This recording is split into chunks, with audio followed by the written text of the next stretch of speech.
Today I'm going to show you something simple. So simple it can easily get overlooked.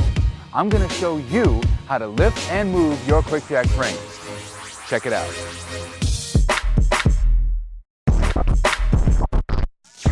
Thanks for tuning in to another episode of Quick Tips. Today, we're going to show you the best way to lift and move your portable frames. So first things first, each frame comes equipped with 2 built-in urethane wheels. An extra set comes in your accessory kit. Now, there are 2 ways to grip your QuickJack frame.